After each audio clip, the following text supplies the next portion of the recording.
To what extent was Neo able to escape the Matrix system? One of the most important concepts in the Matrix is free will, the ability to be responsible for one's own future. Neo liked to think that he was in charge of his destiny, but the Matrix quickly shattered his naivety. The scene where Neo realizes how little control he has of any situation is when he first meets the Oracle, specifically when he breaks the vase. And don't worry about the vase. What vase? That vase. I'm sorry. I said don't worry about it. But would Neo have broken the vase if the Oracle hadn't said anything? What would you think if I told you that it was here that the Oracle demonstrated why Neo will never be free? Welcome to Matrix Explained.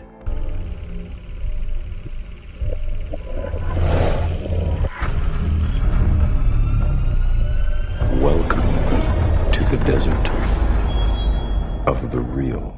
Today's topic comes from our subscriber, Joy Collins 2430, who asked, would Neo still have broken the vase if the Oracle hadn't said anything? It's a simple question, yet it is perhaps one of the most complex to answer. It connects to the very soul of this franchise, the clash between two concepts, determinism and free will. The philosophical point of determinism proposes that every event that occurs, from the rotations of the planets to our own thoughts, is a result of cause and effect. All events are in an unbreakable chain of causation. The current state determines the future, just as the past determines the present. On the other hand, the idea of free will suggests that human beings can't escape this cause and effect, and that we are responsible for our actions. Although our past affects our present, it is up to us to react to the future. This concept of determinism implies that all events and actions are predetermined and result from a previous established chain of causation. In the Matrix, humans, connected or disconnected from the Matrix,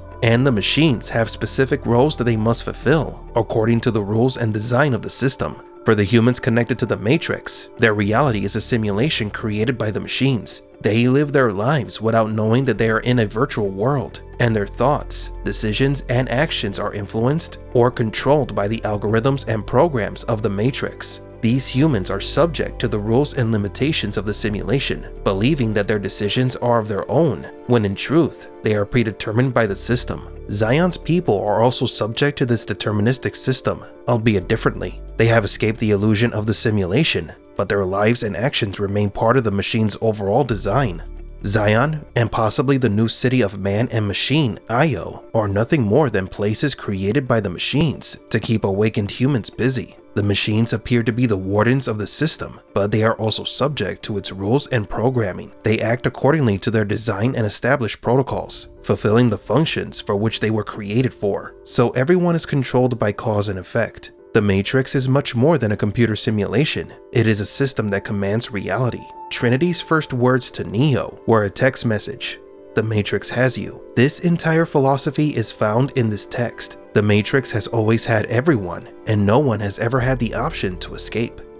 Because I don't like the idea that I'm not in control of my life. I know exactly what you mean.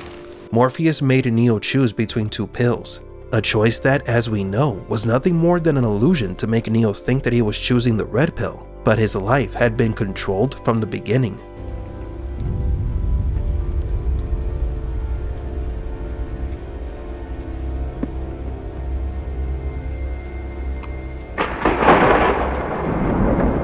Your life is the sum of a remainder of an unbalanced equation inherent to the programming of the Matrix.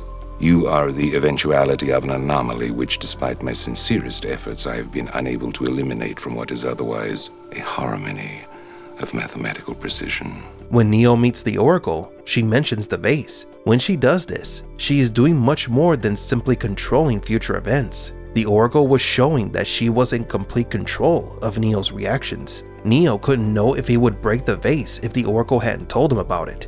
Maybe he wouldn't have fallen in love with Trinity if the Oracle had mentioned that she liked him. I can see why she likes you. Who? Not too bright, though. Perhaps he wouldn't have been the one if he hadn't eaten the cookie that the Oracle gave him. Take a cookie. I promise by the time you're done eating it, you'll feel right as rain.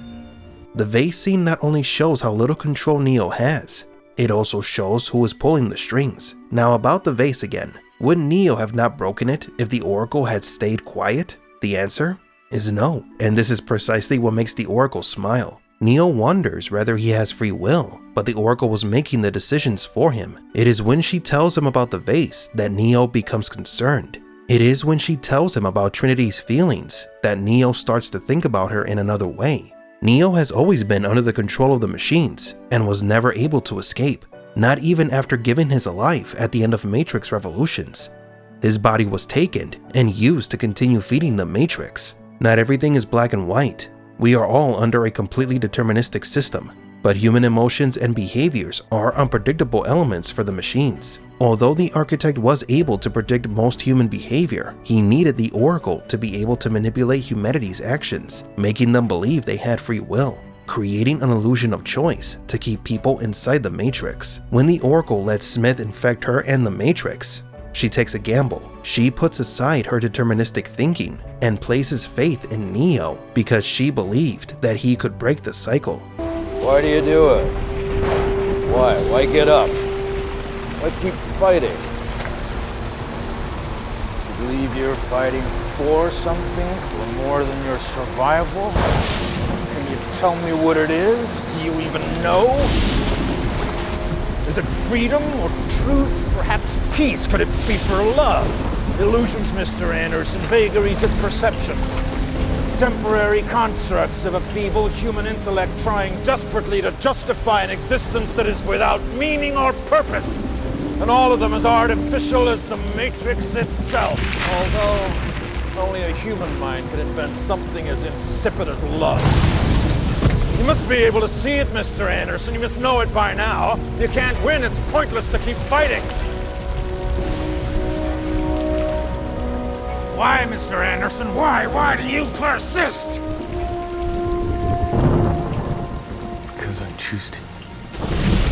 It is the illusion of choice that led Neo to fight Smith and win. The illusion of control is what led the Architect and the Oracle to think that they have found a solution to the relationship between humans and machines. In the end, neither the Oracle or the Architect could escape cause and effect, because while they were making deals with the humans, other artificial intelligence, like the Analyst, were planning their coup d'etat. Neo could not change the status quo, since the Matrix was much larger than the parent programs. It only took a small machine civil war for everything to return to normal. The humans are once again suppressed inside of a simulation, and the machines control everything inside and outside the Matrix. We do not believe that Neo has had a single moment of free will in the entire franchise, not when he took the red pill for the first time, or when he was reunited with Trinity. Neo has been subject to absolute control. He will always destroy the vase if the Oracle so wishes. Although the entire Matrix seems to indicate that free will does not exist, there is still a mystery element that we have theorized could be outside the control of cause and effect. The Golden Code, a topic for another day. But do you agree? Do you believe that Neo never had a choice? Would he have broken the vase if the Oracle had said nothing?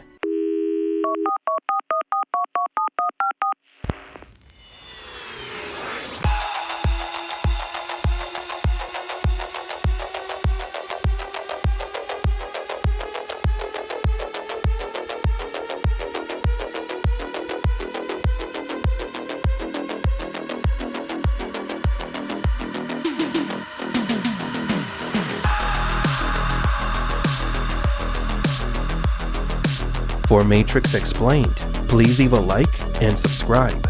And thank you for visiting the Desert of the Real.